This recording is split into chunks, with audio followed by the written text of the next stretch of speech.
most people never write the book that's inside them. They think about it, they start to document some things here, they add a paragraph here and there, but then life happens. Ministry calls, family needs you, and that book, it stays locked inside. Well, my guest today spent decades in ministry, pouring into others, but there's a story that he needed to tell. There's a message about standing when life tries to knock you down, and after years of his children pushing him, he finally did it. This is the Execution Lab. My name is DeAndre Peterson, and this one is personal because my guest today is my father. So let's work. Execution pays. Welcome to the Execution Lab. This ain't talk, this ain't theory. We don't wait till the path get clear. Right, Pop, welcome to the show. Want to introduce everybody to my dad, my father here, Dr. W.L. Peterson. If you will, just introduce yourself, tell us a little bit about you, and then we're going to get into the crux of the matter, talking about your book. Well, you said Dr. Peterson. I've been in ministry practically all of my adult life, pastored 33 years, still active in the moderators division. They pretty well visit. Supposed to be retired, but I'm preaching most Sundays, just about every Sunday. Actually, I'm still pastoring too, in a real sense. I don't think you ever really divorce yourself from it. Okay. Because it's just something that's inherited within you. And there you go. All right, married, kids. I know, but to the listeners, tell me a little bit about that part of you. I can't escape that one, man. 51 years. Woo. To the same woman, by the way. 4 children, and I think, 8 grandchildren, and 1 great-grand, and, just enjoying them. Yeah, blessed to have that. Awesome. Yeah. Absolutely. Well, let's jump right into it. Tell the listeners, everyone watching, about I'm Still Standing. This is your book. What is the core message, and who did you write that book for?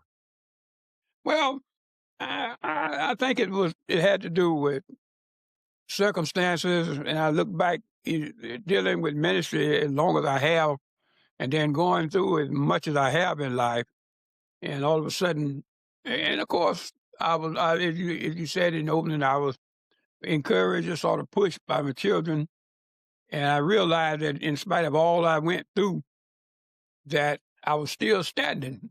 I went through, I got to say this, I went through a portion of my life where I was immobile, and I almost thought about giving up. In fact, I had resigned myself to not walking again until the Lord spoke to me and said there wasn't nothing wrong with my head. My problem was in my knees, my feet, and legs, rather. And then, you don't do it, but phone call from you guys sort of pushed me up, and I got up out of that, and I said, I'm not resigning myself to this. I'll tell you how close I came to not standing.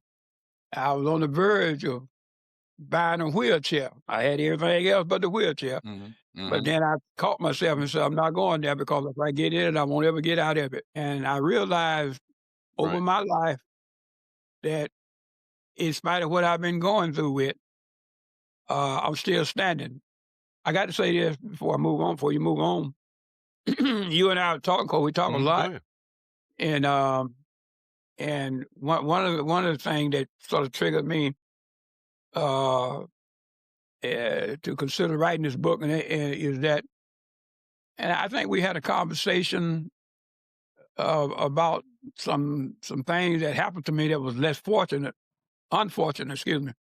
And I came through it, and you, I don't know whether you remember said this to me or not. You said, Daddy said, the devil tried to get you, and he couldn't get you, and you still moving forward. And I thought about that for a long time. I said, I've taken the best shots that Satan has, and I'm still here. Yeah. Still standing. Standing. And that kind of transition to the next question. You said that you have been involved in ministry so long, and that in our discussions and in pre-interview question, you said that ministry was consuming you, and you didn't think you could really do anything else. So let me ask this question: How does pouring into others make it harder to pour into your own projects, like your own book? What was? Tell me about that process. Well, it gets difficult to really do a self-evaluation or a self-examination when you spent so many years preaching, pastoring, counseling, to others, to it become almost automatic until you don't realize what you went through a lot of time until after the fact. You understand? Then all of a sudden, like a light bulb Mhm. come on one Yeah. day, and you realize, "Hey, man, it's me," and I've got to Yeah. really, I got to start taking my own medicine. You understand? Um, Yeah. but one of the things I discovered that with preaching versus writing a book is that preaching become so natural to me until I never thought about that it was information that could be saved, passed on to another generation in that sense. Mhm. Uh, but the putting it on paper, pen and paper, and that's why it probably took me so long to put that book together. And how I put it together is unorthodox. I know it was, but that was the It means that was. I used. Yeah, We made it work. yeah. I knew it was Well, unorthodox. let me ask you this. Yeah, yeah. No, that's why. Hey, my AB. AB is my oldest brother. And my one of my favorite sayings is, "Done is better than perfect." Yeah, You know, done is, it don't have to be perfect. It just got to be done. yeah. Just got to be done. Now, let me ask you, for the individuals that are on this channel, or the execution lab. This is designed for individuals. May not be a book. It may be a business they want to start. It may be a song or something they want to write, whatever. But all of them we kind of go through that. All entrepreneurs go through that. What was the story that you were telling yourself about why you hadn't done it yet before you did it? What were you saying to yourself? What were the reasons or the excuses you were giving yourself? And that was very. I think one of the things that probably have triggered a need to do something was actually pretty much had to do with the financial side of it as much because when you consume with pastoring and of course I taught at Selma University for a number of years and the money and income wasn't a problem and I just never really considered that that was an avenue. Are you following me? And now, of course, I did. That's Yeah, not solely why I wrote the book because I just wanted to get that story out to those who were yeah, interested in it. But I can't, and be honest with you, I can't say that wasn't a part of it. You understand? And I'm just being honest about that. I think that sort of helped trigger it. I put it like that. They call it the transition of it. yeah. That's Yeah. real. Well, let me ask you. And you alluded to this earlier, but let's go through that. What finally changed? Like, what made you go from occasionally just like adding something to notes in your phone to actually finish? Tell the people about how all that happened. Well, that's almost a story within itself because I never got to an ending. Uh, because I knew how to write. Of course, I took all that in while I was in college. I knew how to write, and I had no problem putting my thoughts on paper. But it just seemed like it wasn't enough. I need to say something else. Yeah, Even now, since the book has been published and everything like that, things keep coming to my mind that you could have put this in or you could have put that in it. And so I just yeah, had to. I realized that if I didn't go ahead and cap it off then, perhaps my story would never end until I end. Then we were gonna write it for me. right, right. And so I just came to the conclusion, let's get it out. Let's go ahead and do it. Of course, now you got, And I can't take all the credit because you yeah, got what they well see, I was just kind of waiting on, I'm yeah, waiting on that part. yeah, When you yeah, said, you mentioned that, y'all, see your children y'all, kept after you. yeah, y'all, Yeah, y'all, yeah. So y'all, what did that look like? I know you got tired of us. yeah. Well, not, I didn't necessarily get tired of it. It made it easier for me to do because when I came up with an excuse, y'all sort of knocked it down, and so and so I know well. They were one thing Man, to what do. you Let's go ahead and do it. Yeah, yeah, And when I emailed you what I had, I said I know they go how to make this work. And then when you guys made it work, and I be tell you too, man, when I first got the book and saw it in print, it just did something to me. Yeah, yeah, yeah, yeah. Yeah, well, that kind of goes into my next question. Describe that moment when you had that book in your hands, and I tell all the authors that I help, um, it's hard to describe until you actually do it. That Yeah, you're holding something in your hand that you created. So good. Talk to us about that. yeah, it is. You really can't describe it with words, that feeling. And probably one of the highlights of that instance was in our one of our conventions. Now, president stood up and he had bought a copy of the book and said that we have some authors in our convention, and he had me to stand up and another preacher stand up, and they have written books, and he encouraged people to purchase that book. And at that moment, I realized that, man, look what has happened. I never really considered Yeah, myself as an author, and then all of a sudden I felt like one. Let me put it like that. And so yeah, but it all began like when I actually saw it in print, and the cover and all the design work and all that stuff. And that's when the the undescribable feeling hit. And look what happened. Look what has happened. You got something here that will be here even after you're gone. yeah. That's amazing. And kind of describe when you first saw it on Amazon. Why was that significant when you saw it on Amazon, like on the internet? Oh Describe man, that that was feeling. that. That's something that Like you I go to clicked. town, can't you? As I one you clicked. said, you go ready to go to town Yeah, I clicked. I clicked on it. I don't know how many times, man. But when I now. saw how many stars, I was counting the stars that it was getting and everything. Because I knew most stars that it was showing on that it means that somebody else was looking at it. And then I started getting a few Yeah, emails from people who were saying that they had bought the book off Amazon, yeah, and people who had read the book were very encouraged by it, and that's a good feeling. It's almost like preaching a sermon because, like I say, I've been preaching so long until I just preach. It doesn't, but writing is a little bit different for me. for someone carrying an unfinished project for years, like I said, it may not be a book, may be anything. Why is simply finishing such a profound victory? And I want to say that because this is the execution lab where well we don't do a lot of talking, we do a lot of executing Yeah. on things. So why is simply finishing something like that so profound, such a profound victory? Well, if you don't finish, you really never cross the line if you don't finish, because you never accomplish. The job is not. You don't have any accomplishment until you finish it. You got to have something that you accomplish, and the only way you're going to accomplish anything is by finishing it. Because if you don't finish, if it goes unfinished, what can you say? That's like running a race and you stop. You can't brag about being in the race if you don't finish it. And so you have to. You could say you wrote a book all your life. You can claim it, but until you finish the book and you got actually a finished product in your hand, can you boldly say that, listen, this is what we accomplished right here. And so that was accomplishment for me. Yeah. And that. Yeah, absolutely. You talk I will about always have that feeling though that you got to cross a line if you're gonna feel good about yourself. yeah. Yeah. Absolutely. You talk about in the book, I was looking here, the danger of pity parties.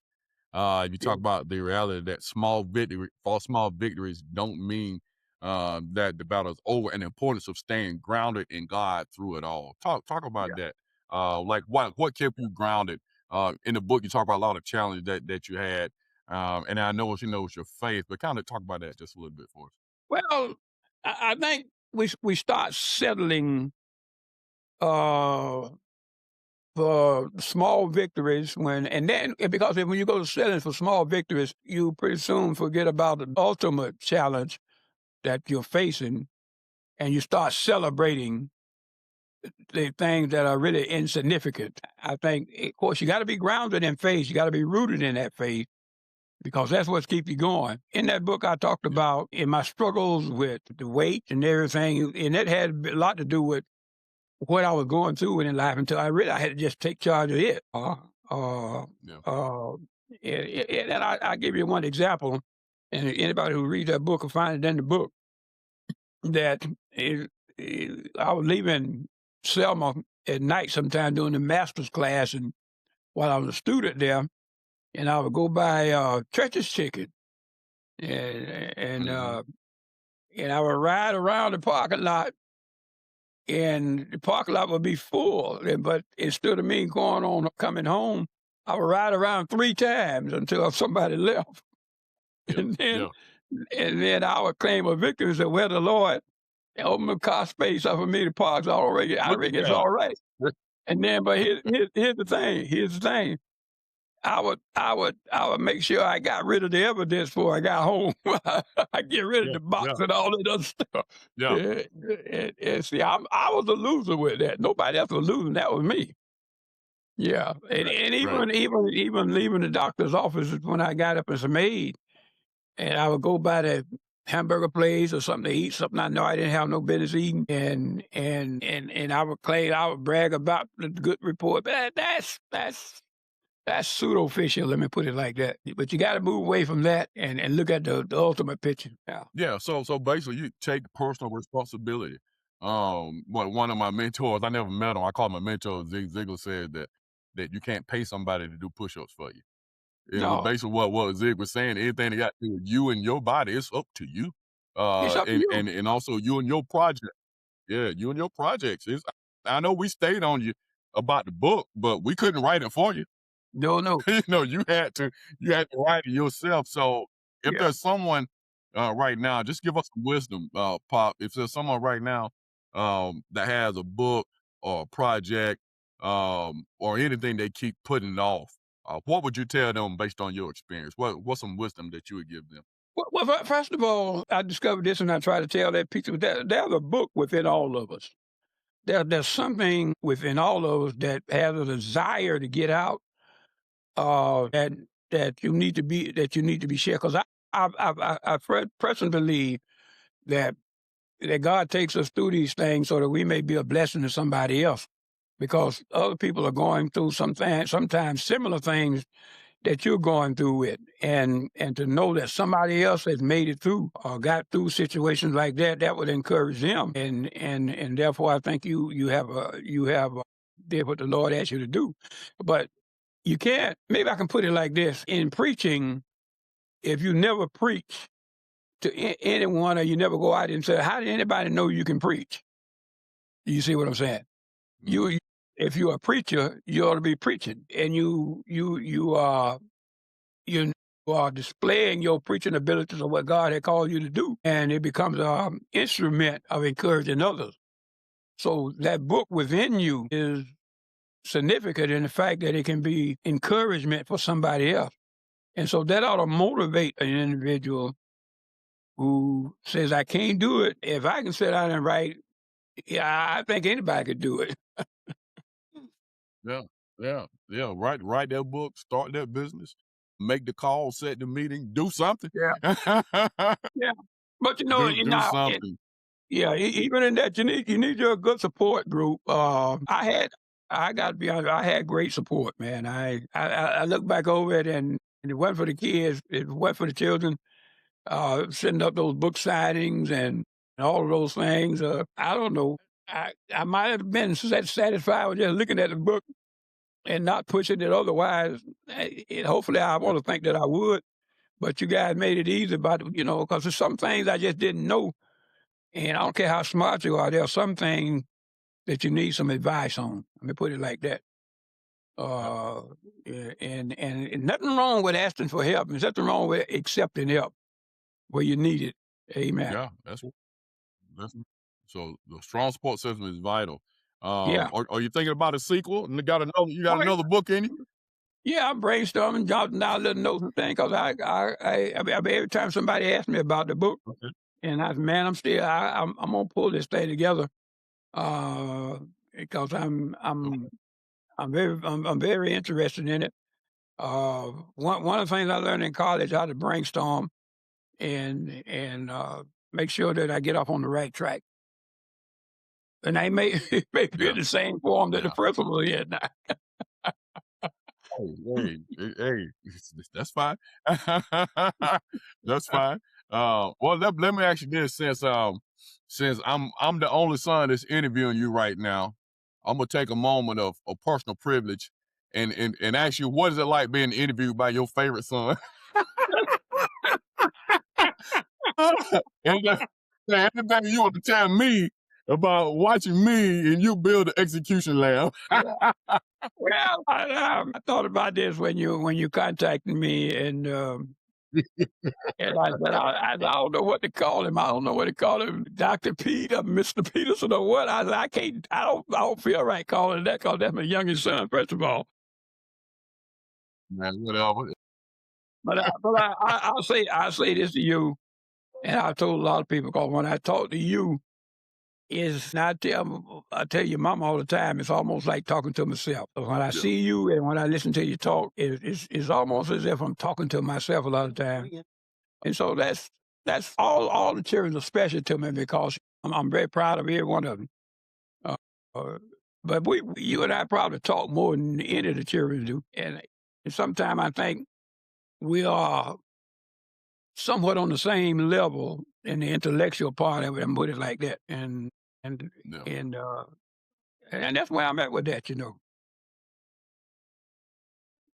Yeah, well, Pop, we appreciate it, man. Any final words for somebody who's been telling themselves like, one day I'll start that thing, and really, then you covered a lot of things. Like, one day I'm gonna start the book. One day I'm gonna lose weight. One day I'm gonna read my Bible more. One day I'm going to do this. Just a final word of encouragement for that person that keeps saying, one day I'm gonna start.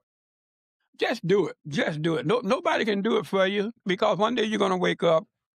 And that one day you're gonna wake up and it may be too late to do anything about certain things. My battle would wait, and no matter how many times people would tell me, it had to be a point. I come to a point where I had to do something about it. And it was what's strange about that is that it was in the midst of COVID, man, of all times, that I remember. that the Lord stepped in and said, "You got you got." As the COVID is going on, and people were dying everywhere, and they called me from the wait center and said, "Mr. Peterson said, oh, your surgery has been postponed." I said, "Thank you, Jesus." I didn't want to go through it anyway. I thought, but then they called me back and said it's been rescheduled, and I said, "Well, I'm going through this," and I told my wife, "I'm going through this." And I went through and never thought about COVID or anything else while I was in the hospital. And so don't procrastinate, just do it.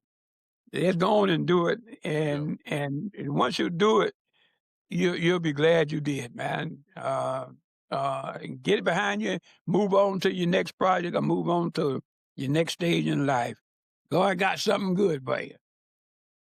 Amen. Outstanding. Outstanding. Man, Pop, we appreciate you, man. Look, for everybody, go get your copy of I'm Still Standing by Dr. Yeah. W.L. Peterson on Amazon. Look, I'm going to put the link down below this video, make it easy for you. I'm going to put a link. Make sure you go down there and click that. If you're in the Elba, Alabama area, give them a call and get your Yeah. personally signed copy. That's right. That's right. Get your That's right. signed copy, but anyone else, yeah, Yeah. get your signed copy. We definitely would appreciate that. Papa, appreciate you. Mama, I hear you Okay. back there in the background. Love you, mama. Yeah. So until next time, thank you guys so much. This has been the Execution Lab. Go get it. Execution pays. Welcome to the execution lab. This ain't talk, this ain't theory.